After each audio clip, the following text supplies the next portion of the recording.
Okay. Telling followers I'm trying to be on brand and shit. Let's see how long I can sit outside. Maybe not. It's a little fucking hot.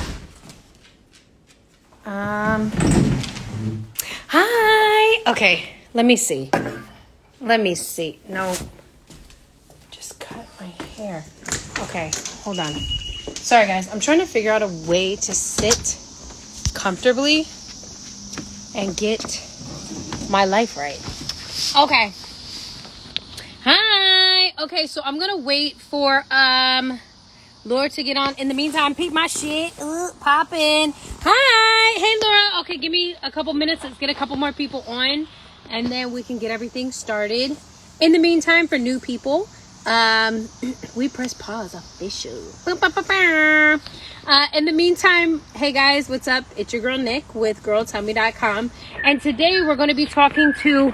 Oh my gosh, my dog is so loud. Goodness, come on. You're so annoying, so unprofessional. Let me tell you guys something. If you ever have a platform, don't ever get a damn hillbilly ass dog, because he gonna be barking and yelling and being so loud and so unprofessional. What's up, Rachel? Okay, hold on. So we'll give it a couple more minutes and then we can get started. Get over here. But in the meantime, it's me, Sally. What's up, Sally? In the meantime, this is Girltellme Something. We are going to be talking to women once a week to talk about whatever they want to talk about in any shape or form, and just kind of allowing the platform to be open towards whatever people want. You know, with Girltellme, we always trying to put people on. So we want to just add this additional feature to kind of make things an open platform. That's kind of what Girltellme is about. So that's why we doing it here. Who is hot as a bitch outside? Let me tell y'all, I would not recommend this shit to nobody. If y'all don't have to be outside, don't. And I got a crispy ass shirt on. It's too big, but it's still cute. Look at this rude ass. So rude. Get out. All right, so I'm going to add Laura in, and then we're going to get things started. The funny notice that, like, it's recording me the whole time. So every time I start up, oh, let me see. Did it work? Hi! Oh my gosh, you look beautiful. I should have did some shit to my hair or... Sorry. like rude ass dogs as well. I mean, you already know. Listen, you and I are on the same page with rude ass dogs, but it's hot as like an armpit out here. And I'm like, there's no way that he's gonna want to stay out here. And he's inside. I'm like, misery loves company, man. So whatever. You beautiful per usual. How are you feeling? Oh, good. Rested, rejuvenated. I'm just in a good space creatively. And last week was a little bit like, running around with bear traps attached to every part of me. So, Oh my gosh, I cannot imagine. yeah. We've talked a little bit offline, so I feel your pain. I know the stuff that you're struggling with, the things that you are overwhelmed with, and I know that that's a feat. So Yeah. it's good to know you feel good. It's good to know that you you getting back on the horse, girl. Yep. Yep. We had one of my dogs needed the emergency room last Wednesday. Oh my gosh. He's okay, but I thought he had bloat. So I was talking to a God I never prayed to, driving to the. Damn. Don't let this dog die.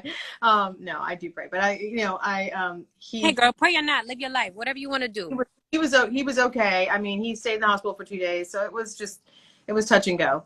Wow. Yeah. So he's better So now now. you broke his hell.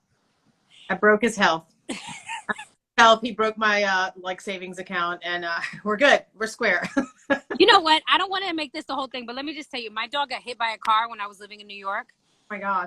It was super traumatic because I saw the whole thing.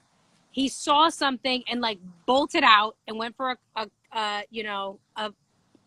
cat. And I remember I'm in Brooklyn, New York. Nobody gives a shit about anybody there. And I'm in the street and I'm like, what do I do? What do I do? I'm like crying. And people are just like, No idea. I go back to my apartment and he starts playing with his toys. So I called the ER and she was like, listen, just for you to walk in this door is $120. We haven't even seen him yet. And I was like, let's give it 12 hours. He's still here. So that was a lot of praying. So anyways, all that to be said. Now, let's get it started. Thank you so much for being a part of Girl, Tell Me Something. I'm so excited to have you. I appreciate that. I'm really excited to be here, and I just have loved watching all of the things you do and everything you put out for the last year.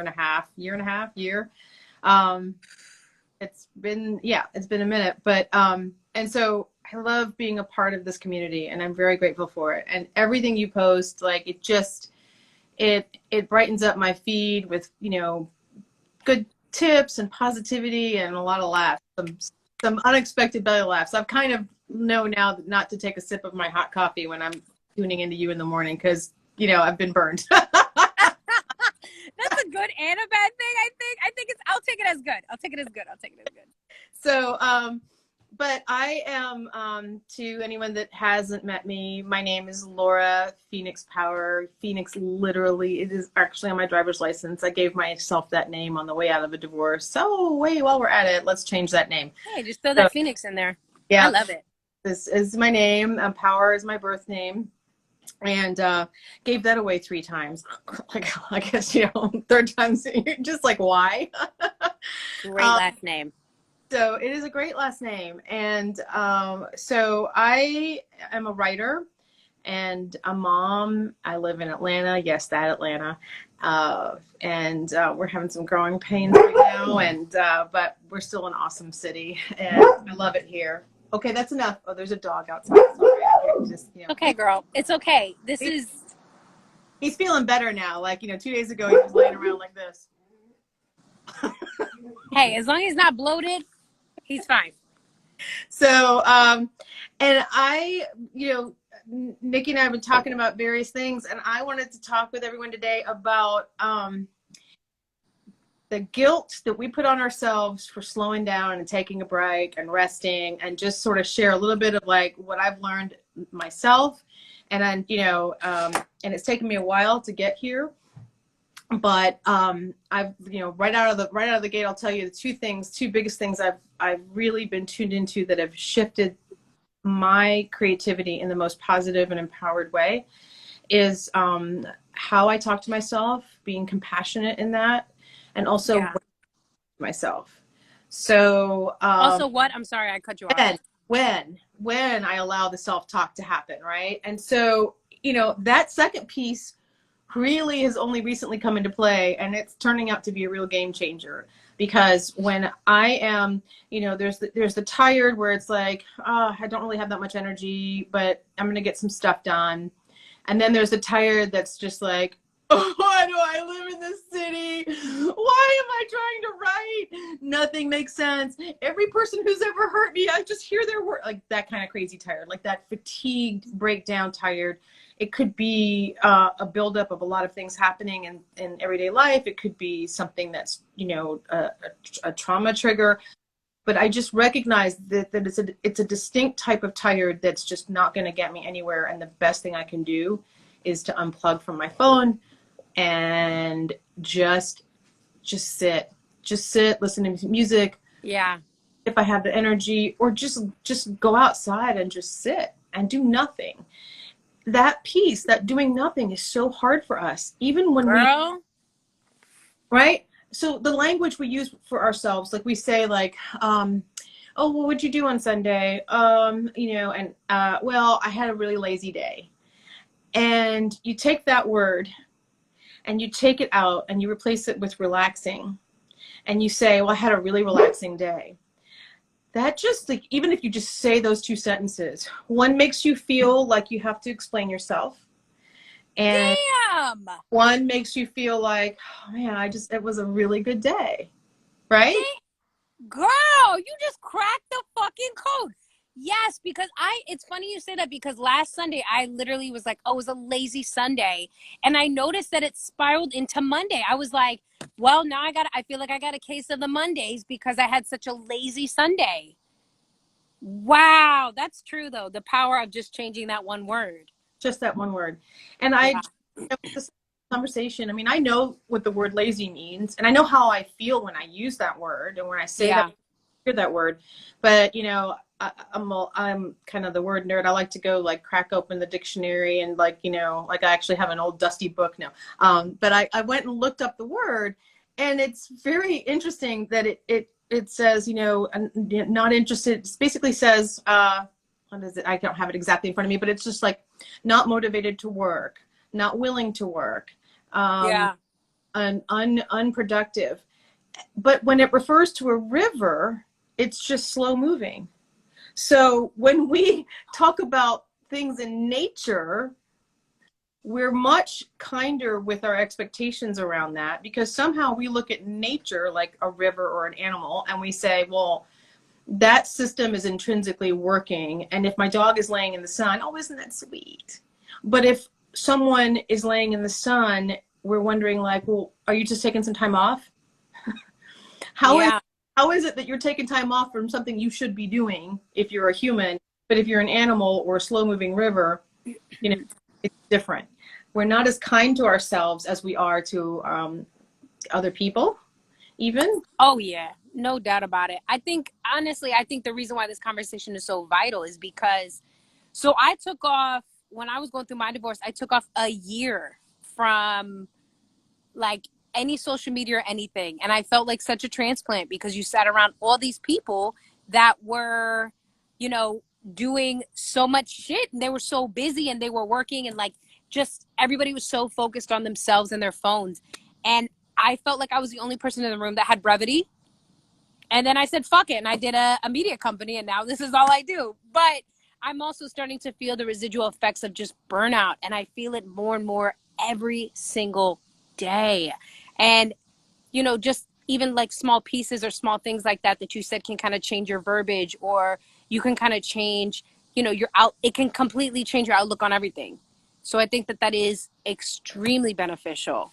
And I was looking forward to this conversation just because of that. I was like, I can't wait to hear how this can benefit me because you do have a way with words. You be saying shit and I'm like, damn, Laura, like you could just read me. You could read me the phone book, girl, and I could sleep on that shit. Like you do. The way that you say things is just so eloquently said, and it's like beautiful. Like I be getting on the phone with you, and I'm like, I gotta up my vocabulary. You know what I'm saying? So I do appreciate it. And but with that, like, have you noticed any tips or things that you kind of say to yourself that benefit you in regards to kind of changing the switch in your mind? Yeah, and it's not, it's not, none of this for me is second nature yet, but I'm getting a lot closer. And and I'm remembering it's like training. It's like training for, a a marathon or something. Like, it's like recognizing that there are all these steps that go into getting this to this place that I want to get to. Yeah. What I first started to notice is that I will have days when I am just like on fire with focus and the output is crazy and the creativity comes so readily and it's joyful and I have a big smile on my face and I'm just like getting shit done and feeling great. And then I'll have days where I'm like, I can't think clearly to write anything. I stare at the phone. I'm like, I got to make a post, but I got nothing to say. And that Yeah.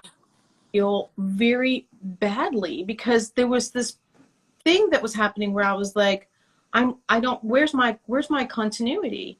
And what I started to recognize is that those days that are just like, I literally get 3 days worth of stuff done in one day require days of nothingness and quiet and calm and just recharging.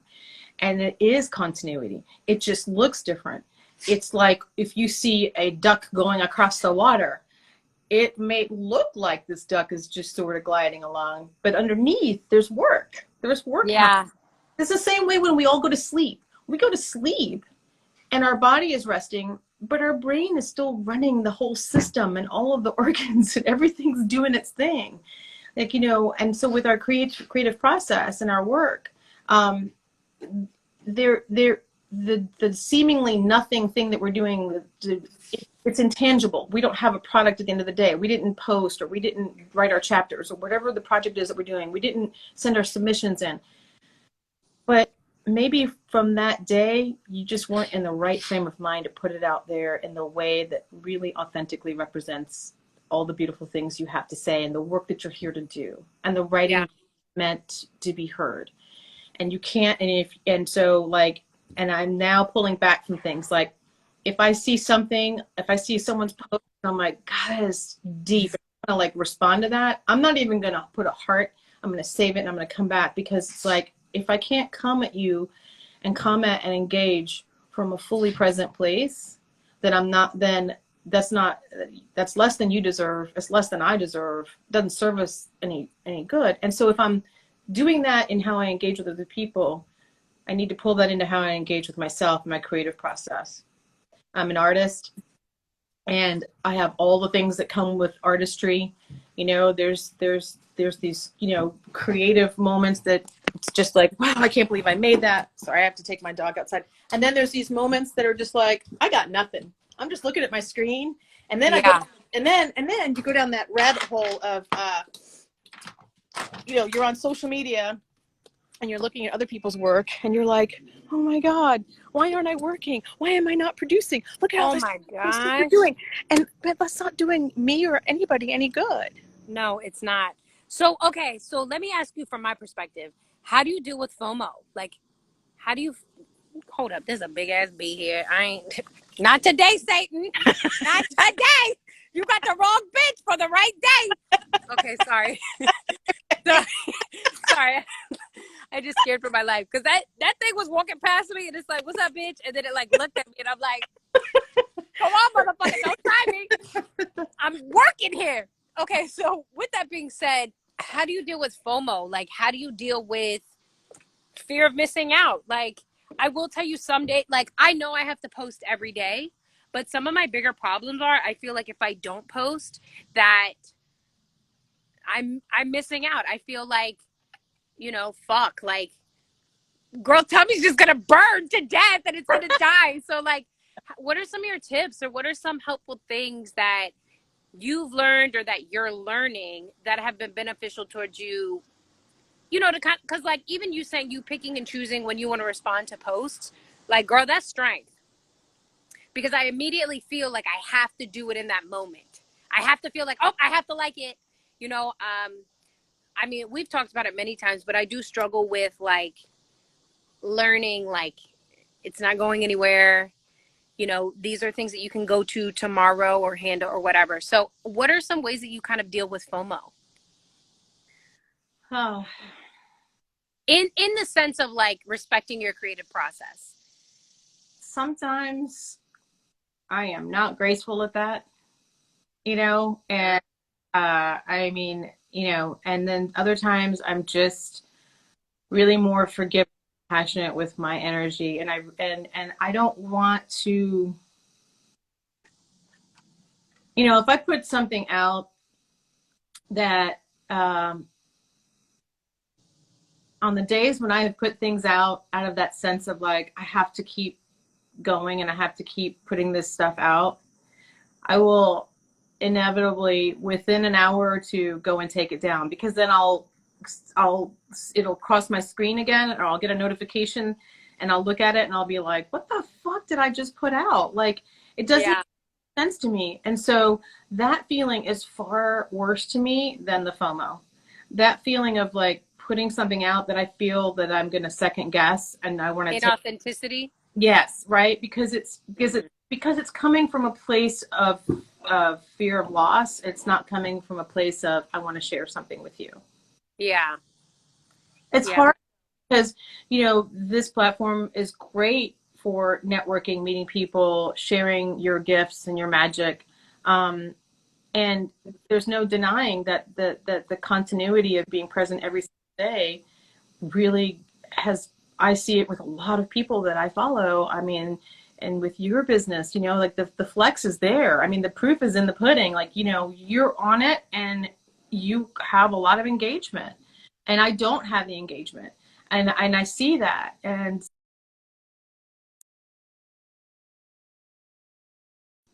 the engagement I am getting, you know, it's cultivating, right? And it's cultivating at a pace that I can manage because I'm a single parent. I have 2 kids. They're teenagers. Turns out this is a lot busier than when they were 6 and 3.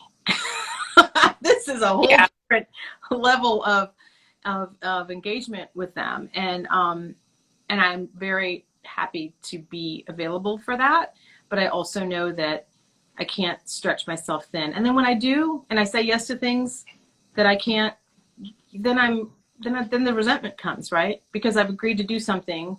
I made an agreement with myself that I'm going to do something that I know I don't have the energy to do, and then I'm going to put something out that I didn't want to put out in the first place. And Yeah. so, I don't even know if I question. I just went like, I just took you like, you know, we just took a little road trip. We went down to. Or you can take me all over. I'm cool. No, because I think, like, even just the way that these platforms are built, they are literally built off of interaction, and you just, it's crazy because, you know, you said inauthenticity, like you would put something down if it's not authentic to you. And I think sometimes I do feel pressure to like post and just put it up and do my thing. And like, you got to put something up there, but it does have such a internal reaction, right? Like I get so overwhelmed and then I'm like, fuck it, not doing it today, because, you know, it running any platform, just telling people consistently, like, listen, you should care about what I'm doing, is exhausting. You should care about you should care about whatever the fuck is going on. It's exhausting. And, you know, I notice that in my journey, I'm becoming a lot better about listening to those things. But I also notice that the pace that I go is also the pace of what it builds. I used to get like 100 followers a week. And in the past month, I've hit like only 25. But ironically, this has also been an interesting time for me because this has been the first go around where I'm starting to like charge for courses. And I'm starting to think about doing, you know, just starting to generate more or some income to the platform versus before of just being like, no, well, I don't know. You know what I'm saying? So while the pickup of the followship is slower, I'm also noticing that while I'm starting to listen to myself more, I'm getting more benefits in like thinking the whole process through, thinking about ways that I can kind of monetize versus just like create or, you know, but it is so much pressure. Like, I get why people have social media jobs. Like, this shit is too much fucking work. It is a lot of work. And if you have a website that you're keeping up with, and even if you link your Facebook page to your Instagram page, you know, I don't know what it's like with you, but those are 2 totally different types of audiences I'm finding. Yes. And so a lot of the stuff that I do on Instagram kind of gets lost on Facebook. And then I feel like, and so then I'm actually, you know, I have to go and tether that to something that's grounded in the people that I'm on Facebook with. Right. So it's exhausting. Because and that's when it starts to feel inauthentic, because I'm trying to engage in it from a place of, you know, just connection and helping people and sharing my story and, you know, and having fun. And when it starts to feel like a chore and I don't want to do it, then I don't know. My phone keeps timing out. Here we go. I don't know. I just really find that the more I take a break and stop and take a breath, and in that process of breathing and taking those breaths and stopping, I'm bringing myself away from all the other things that are around me and coming back to the like presence of my body and myself and tuning into where I am. And that's when I know, when I have clarity around what's the next thing I need to do today. Where am I going to put my focus today? just getting in touch with myself. That's when that's where the authenticity is. It's in my breath. It's not in holding on to the worry of the paradigm and me not working the system properly or not being engaged enough, because that's me holding on to something that gives me anxiety. Yeah. So that's kind of like, holding on to relationships with people that, they've been such good friends and you've known them for so many years and you love them and you don't know why you're not quite as engaged anymore, but you're just going to hang on. Well, the thing is that, when you release, the act of releasing things like that enables you to have sort of free hands or free mind or free heart for the things that are so right and best for you to come into your life. So it's like that with the creative process. If I'm holding on to, are you kidding me with this? This dog. Hey, I'm sorry. If I'm holding on to, fear of missing out or the process, yeah. then all I'm going to do is get mired in that worry, and I'm going to do things from a place that's now becoming, well, what can I say? What can I say? What's interesting? What have I got to share? It's not the same as when something happens and I'm like, oh my God, I really want to write about this. Oh, I really want to share this. Oh, I took this photograph. I want to share this. I wonder if anybody else can relate to this. Yeah. That's, um, Yeah. I think, and it's funny too, because isn't that kind of the process within itself, is kind of learning how to eliminate things so the good shit can come in? yeah, And then we get so fucking bogged down with the shit that don't matter that it completely takes up all of our time. it does. It takes up all of our time. It doesn't nourish our creativity. It doesn't nourish our productivity. And so, doing for the sake of doing is not the same as doing because it's coming from your creative zone. It's just, Yeah. it's perfunctory. It's not, I it's, don't even know what that means, but it it's, sounds good. just, it's just like it's just like following steps and doing this process. I'm like running from this dog right now. It's just doing things like, if you had a waiter who came up to your table and he would just walked up and he just like, hey, I'm Carl. And I'm here to tell you what the specials are. I'll take your drink order. I'll be right back. He's being perfunctory he's doing the job, but he's not Yeah. walking up and saying, hey, how you guys doing today? I'm Carl. I'm going to be your waiter. What can I get? I mean, so that's the kind of, I want to post from the place of, hey, how are you doing today? And I want to write from that place. And I know that's not always possible. I mean, but I have to recharge to be there. And I have to take those breaks to be there, because when I'm bored, so to speak, and I'm resting and I'm relaxing, that's when the ideas hit. That's when I'm like, oh my God, like, something that I kept banging my head against, all of a sudden I'm like, that's it. I got it. And more often than not, I'm always surprised by like what the resolution is. Like, it wasn't something that I was even remotely in the same neighborhood. And suddenly I'm like, oh my gosh, I can't believe I didn't see this. Why didn't I see it? Because I was berating myself in front of a screen. Girl. Okay, so just an interesting question, because I know the part that it plays in my life, but how does procrastination play in your life? Yes. Are you a master procrastinator? Because I am. I am too. Yeah. I am too. And here's the thing about that I've learned. So, we learned that procrastination is self-sabotage. Oh my gosh. Is it? But let me just tell you, in my defense for self-sabotage, that's where my best shit comes from. Okay? When I'm working on a timeline, let me tell you, my shit is pristine. Yes. So we are taught that it's self-sabotage. And lately I'm starting to kind of realize that procrastination is it is he's feeling better. That's good. Procrastination, I find now, I believe it is really sort of like, it is your mind's way of saying, hey, hold up, we need a timeout. you're running out of hard drive space, you're filling it up with a bunch of stuff that's not taking you where you need to be. And and only in those moments of stalling out where you can unload some of that stuff.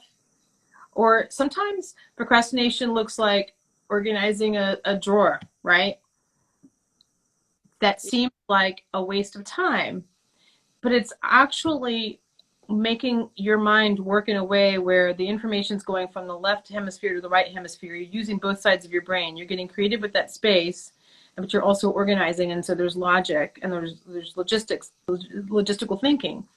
And so I think that when I find myself procrastinating, I don't go and rest. I tend to go do something else, get like busy work, and I do things that need to get done that inevitably make me feel good about, okay, well, I've done this, I've cleared off my desk and it's really nice and organized.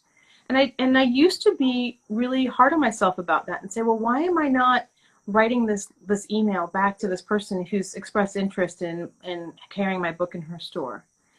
You know, and then I feel bad about that. And then I'm like, I'm just hurting myself. Well, what I am starting to really understand about the way I work is that my best response to that email came because I didn't just go right in and answer right away. I did something with my mind to get some work done that needed to get done, that sort of cleared and organized the space for me.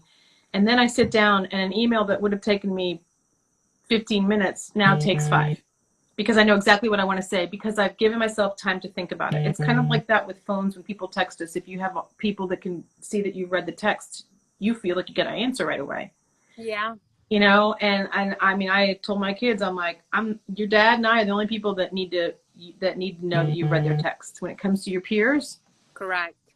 you know, give yourself a chance to think about it. And we are in a society that just says, get it done, do it now. You're on timeline. What are you waiting for? If you don't do it now, somebody else is going to beat you to it. Right. So I don't really use that word procrastinate with myself anymore, because I see the things that I'm doing as beneficial that lead me to a more concise and clear return to the work. So Yeah. I will go in and all of a sudden I am just powering through something and all the answers are there. I can hardly write it because it's like the words are like the clouds just like downloading through my head, and I'm like, damn, I'm really glad I didn't do that earlier, because because maybe there was something that, you know, especially if you've got to respond to somebody that maybe it's not a pleasant email, right? Yeah. Right? You've got something with a friend or a family, whatever, you know, but just putting it off isn't for me like putting off my success. It's taking a minute to go, okay, what is the way I want to respond to this? Yeah. I mean, it just really sounds that when it comes to the creative process, I mean, it kind of happens to you, right? It's like you don't know when that shit's gonna hit. It's gonna hit, but at the end of the day, we just have to make sure that we're having fun with it, and it's something that is enjoyable. And I will tell you, for me, that just in my process of creating this platform and meeting amazing women like yourself, um, sometimes it's not fun. Like sometimes networking and meeting and taking calls and promoting and sending out pitch decks and doing all those things, it's not fun. It's so stressful. And I do use the word procrastinate because that shit is like my middle name. And that's how I feel sometimes, because I'm like, I'll put it off. I'll put it up because it's not fun. So I feel like I'm in a place where I'm really trying to find like the functionality of what I want to do in my process, but also trying to find what makes it fun. So that's why you'll see with Girltellme, we're doing more video, we're doing more things like that, because I want my personality to come through. I want people to enjoy themselves. And I don't necessarily think they're going to find that, especially just through writing.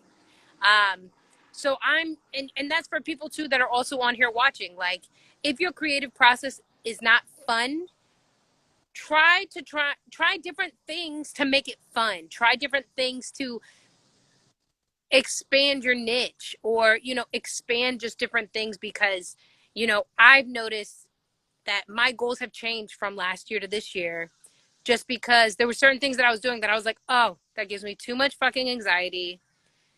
I'm just not, like, my heart's not in it. It's really hard to maintain.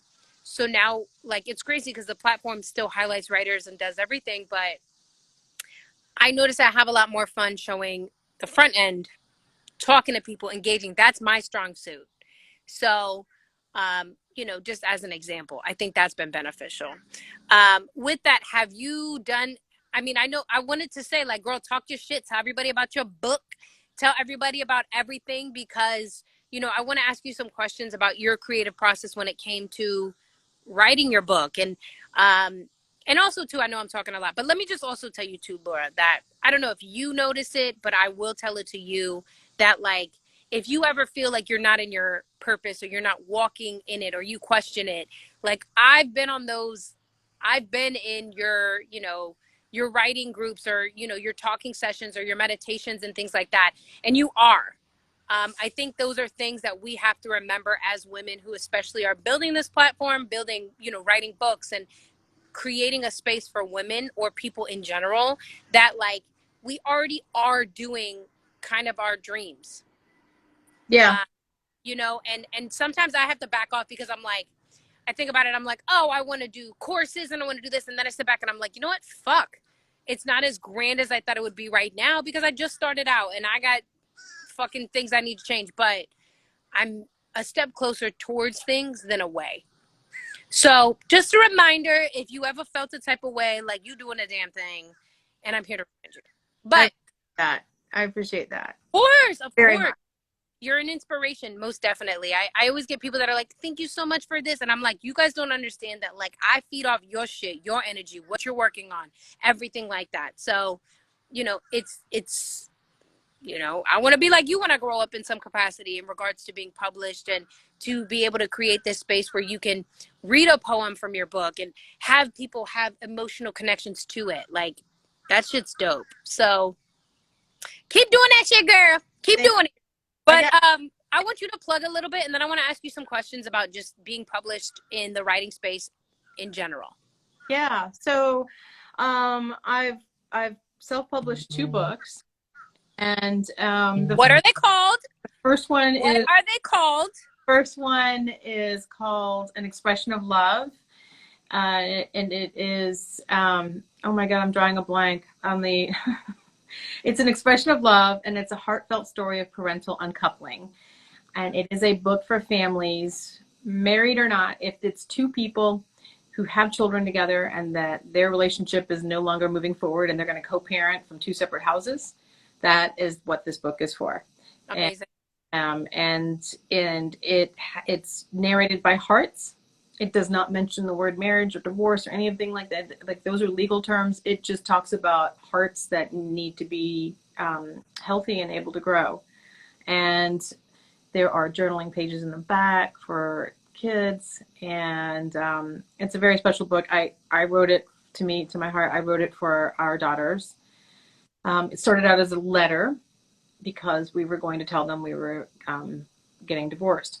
But I was very selective with that language. It was not, we're getting divorced. It's, your dad and I aren't going to be a couple anymore. Because, you know, everybody hears less sting, definitely. You know, I mean, and it's like a legal term, right? I mean, like, you know, it's not so. And so that was, I wrote the book and I shared it with some people, creative process here, and they were like, I want a copy for my family. I want a copy for my sister. I want a copy. And I was like, God, it never even occurred to me that, you know, that the first book I would write would be for children, right? And so, because, like, believe me, if you heard me behind the wheel of a car, you would not think I was somebody who's going to write for children. Hey, kids curse, okay? Don't fucking think twice. Kids probably curse more than we do. They do. I just don't know if they're putting together the words quite. Anyway, but and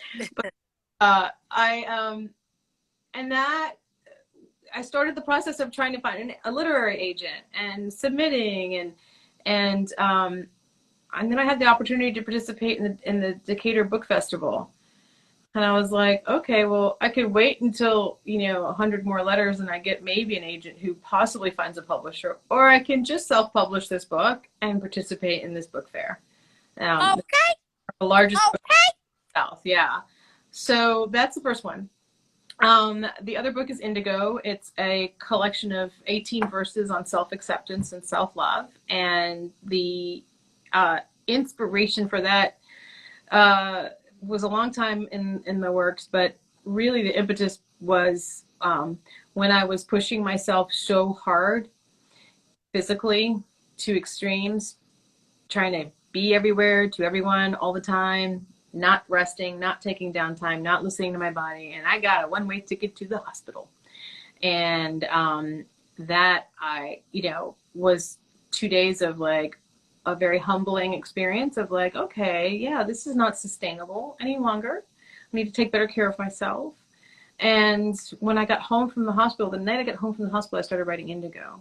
And that very first verse was it just was right there. I wrote that book in about 10 days.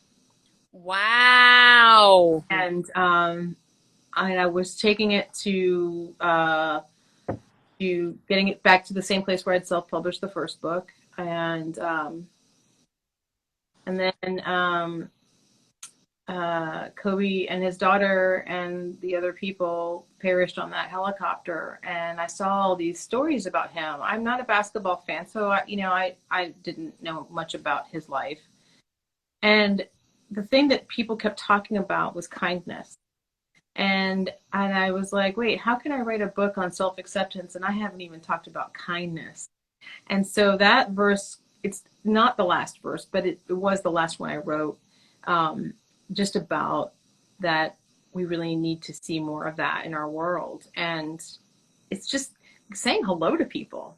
I mean, I'm the one who gets on an elevator and I'm like, hello, not recently with COVID, I'm the one who's like, I'll take the next elevator now.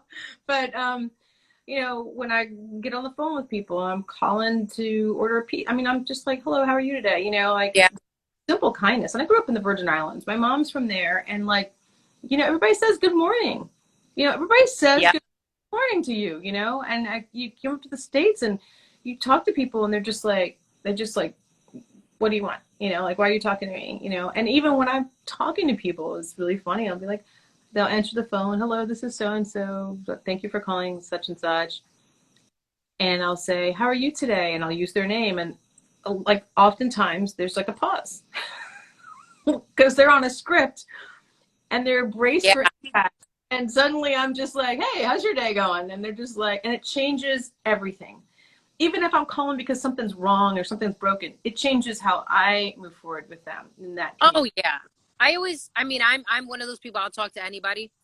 And I always try to tell people, like, you will not believe the amount of free shit I get just from being nice. Just from being like, hello, how are you? People are like, okay, here's my second born. And I'm like, not yet. No, thank you. But people are seeking that. And you are going to get so much more bees with honey than with, I don't know what the fuck the saying is, but oil. I don't even know. I don't know. But you know what? I'm a connector. I like to talk to people. And and writing is, my primary artistic expression, my form of my medium. It's my choice. That's what I want to do every single day. But I also love, working with people. I work with people one-on-one as a coach. I had the women's group last year. We went through the book Indigo. We met every Monday and it was just incredible. I mean, you came and contributed and spoke, and just hearing other women share, their experience with that verse and how it related to some part of their life was pretty incredible. So I haven't had a women's group in a while, but, I just love working with people and I love connecting people to their authentic voice. I love helping people see all the things that are in them that are lovable and strong. And those things are there. Like I'm not like putting them in people. Like I am reflecting it back to them. It's there. And and that I get a lot of joy helping people and talking to people and listening to people. I love their stories. I mean, I love hearing people share their stories, you know, and we all share so many things in common. And I think too often we feel like, especially in our darkest moments and our struggles, that um, nobody wants to hear your problems. And so we don't ask for help. Um, Yeah. and then we put that off, and then it becomes unbearable. And we've got a lot of people in our society who are walking around with an unbearable amount of suffering Oh, because, yeah. I also think too the universe has a way of kind of showing you that like things will be okay or that you're not alone. I remember when I was going through like the hardest thing in my life when I was going through my divorce, and it was kind of crazy, but like I didn't tell anybody. And I remember I would just randomly have people come up to me and just tell me things like, you know, some heavy shit. And I'm like, damn, like you put this on me. But it just kind of put things into perspective to being like, you know what? I will get through this. And I mean, I'm talking about like people coming up to me about like my daughter's, you know, baby just died. And I'm like, what the fuck? Like real heavy shit. But it was kind of a reminder to me of like, Nick, you'll be okay. Like, you will be okay. And people are all going through it. You're not alone. Um, you know, and people just want somebody to talk to. People just want to be able to open up and relate in some way. But I just thought it was quite ironic that when I was going through the hardest time in my life, I was doing so much more comforting than like processing. You know yeah, what I mean? Because people would come to me all the time because I'm, you know, the funny, happy one.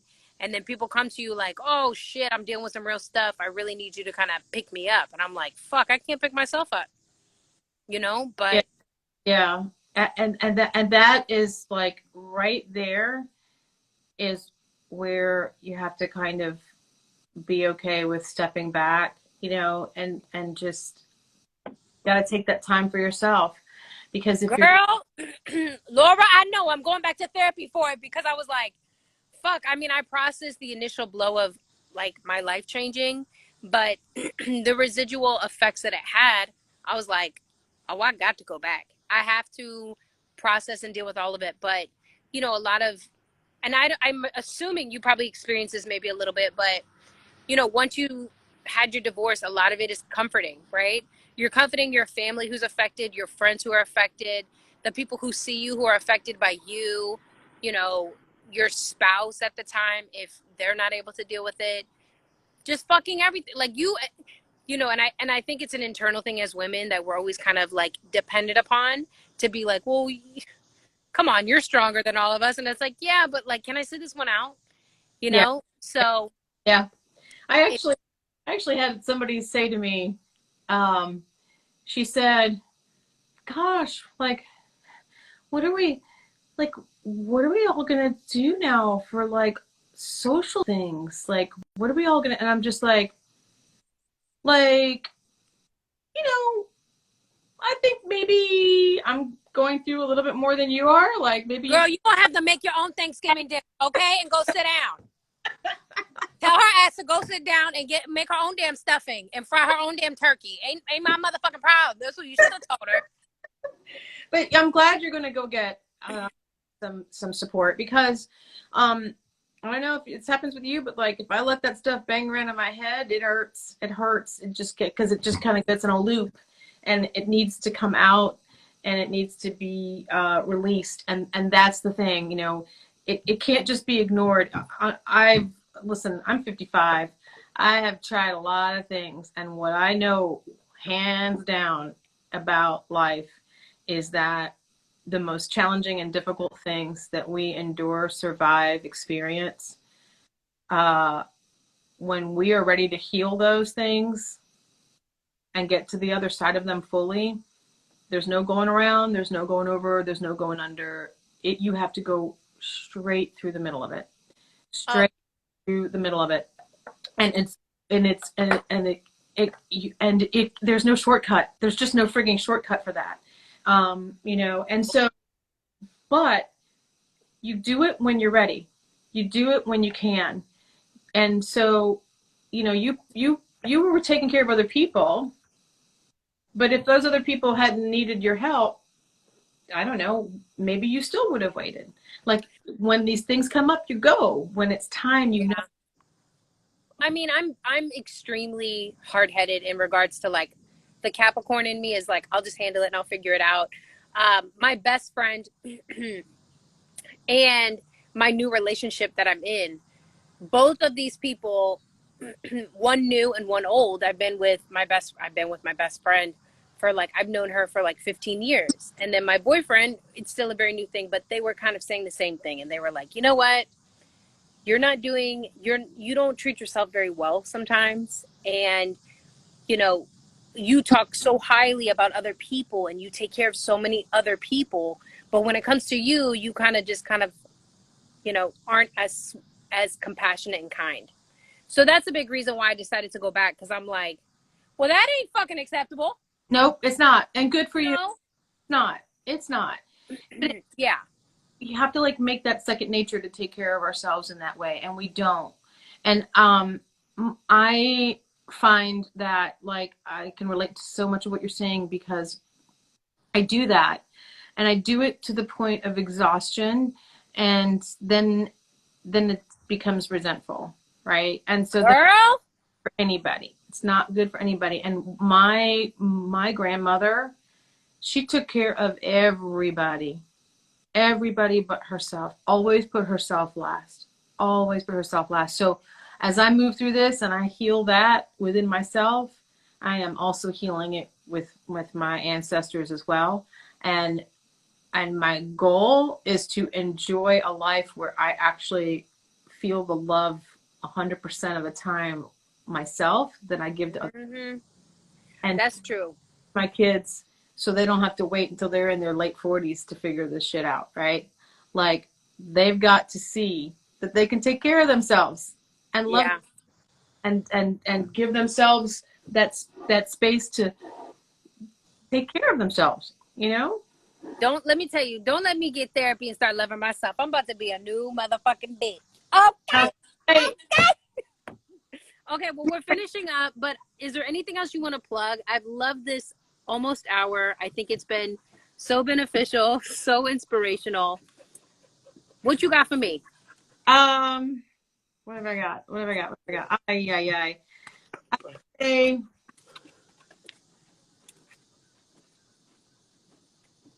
Plug your shit. First of all, plug your shit. Let everybody know what you're doing and how they can help pay your bills, because that's the number one thing. And then number two, maybe just leave us with, I think I need to get better about like interviewing and shit, but like what is something that you want people to leave this IG with? Like what is a nugget, if you have one, from our talk that is something for you that you're like, I know from my own personal travels of self-love, and what is something that like you have to remind yourself, or something that you found beneficial that like other people can take from this? Oh yeah, plug those cards too. Oh yes. Okay. So first let's talk about how we can pay your bills. This is kind of all tied in, right? So I am for the two things you've mentioned. So I'm a writer, and I'm a creative person. I'm a single mom, and so I kind of am becoming like a habitual collaborator, and I'm like working with many different people, and so there have been times where I'm like, why am I not focused? Why am I doing so many different things? What, and it doesn't mean that I'm abandoning anything. I'm not leaving my writing because now I've started a card business with a childhood friend, or I'm, tie-dyeing jeans for my friend's store in Inman Park. I'm just, these are all expressions of who I am, and these are all ways that I want to show up in the world and connect with people, because I love nothing more in the world than connecting with people and meeting people and being a part or a witness to people enjoying something about themselves or learning something about themselves. So in that process, I work one-on-one with women who are trying to want support in expressing themselves with the people in their lives, who are trying to like find solid footing in being their true self and really talking from the heart and working through anxiety over what's going to happen if I say this. I can't say that to this person. So I do all of these things, and I'm not a scattered person. I am a person who loves collaborating. And so that is that shifting it from like, oh my God, what am I doing? I can't do all these things.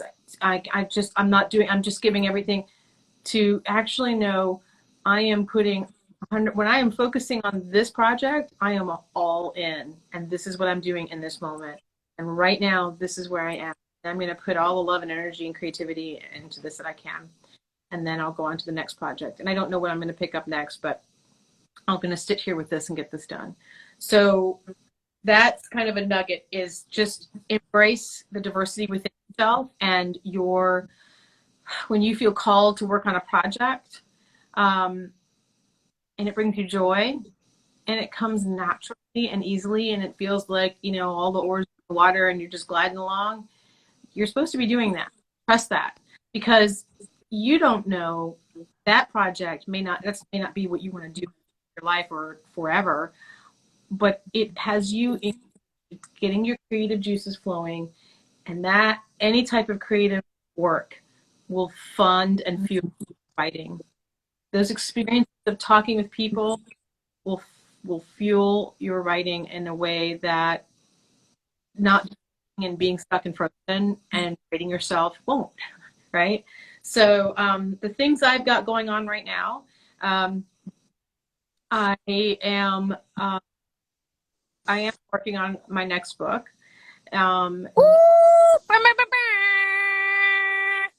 Book, and it really is it's becoming sort of a collection of all these essays I've written about sexual trauma and abuse and rape and things that I've experienced in my life. Wow. So, and thank you for sharing my piece. Of course. I had never written about that before. That was, and like I said earlier, like things come in the time that they're supposed to come. Yeah. When you're ready. And, I'd bumped into it a few times over the years, and then I was ready. So that's one project that I'm working on right now. I started a card line with a childhood friend who is an extremely talented painter. We grew up in... I've seen them. They look beautiful. Thank you. And it's amazing collaborating with her. She lives in Sarasota, Florida. I'm here in Atlanta.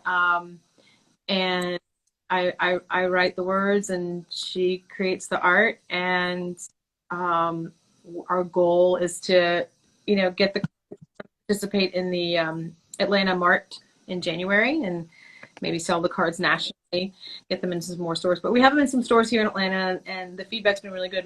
One of my favorite cards, though, it's so awesome, and they're on my website, which is laurafever.com, is we created a line called Note to Self. And Note to Self is, if you're using sticky notes to write mantras or words of encouragement or positivity or things that you want to remind yourself or focus on that week, and you're putting it on your mirror, or you've got it in your car, or it's in your wallet, or it's taped to the back of your phone, whatever. Note to Self are exactly that. They are postcard size. And so you could put them like on a window frame, or use them as a bookmark, or carry them with you, or have them on your nightstand. And they have art on them. And on the back, it's sort of laid out like a postcard. It's Note to Self. And so you write the mantra and the things that you want to focus on, or the things that you appreciate about yourself. Just to have that physical reminder. There is something so powerful about taking what's in your head and the physical act of using a tool to write it out and even read it to yourself. And that is very powerful in your self-love and self-care. That is part of your self-talk. That is part of your self-compassion. Yeah. So some of the Note to Selves have verses from my book Indigo on them, paired with the art that Teresa's created. And so they're super beautiful. And I can't believe I'm not sitting here with like one to show you, but they're on my website. And It's okay. You guys can check out all that shit because I've been to the site and I've seen the book and everything. I have a book. yes, you do. Yeah. It's in my home. Yeah. And then just kind of a fun project I'm working on. I am hand dyeing jeans for a peak here in Park in Atlanta. And so I shared some of those on the Instagram a couple of days ago. And it's just kind of like a fun project. And that is actually like, it's like a warm up, right? It's like a writing warm up for me. Like I'm going out there and I'm playing around with these colors, and it is really moving my mind into a more creative space. And as I'm going in my mind, and then I usually find that I have like a lot of really good writing that comes after that. So those are the things. Nugget. I think I addressed the nugget, right? Like You just, did. yeah, rest and follow your flow, and don't be kind in the way you talk to yourself. There's Well, this hour has been super beneficial. You know, you always bring such really good vibes, and I have thoroughly enjoyed it. I feel like I've left with some stuff. And ladies and gentlemen, Laura Phoenix Power. Okay, honey, I'll text you later. Guys, thank you so much for watching Girltellme Something. We will be back next week. In the meantime, I'm going to plug all of Laura's shit so you can sell her out, so you can pay her motherfucking bills, and then she can go somewhere like a cruise or some shit like that. You know, yada, yada, yada. Thank you, Nikki. Bye. We'll talk soon. Bye.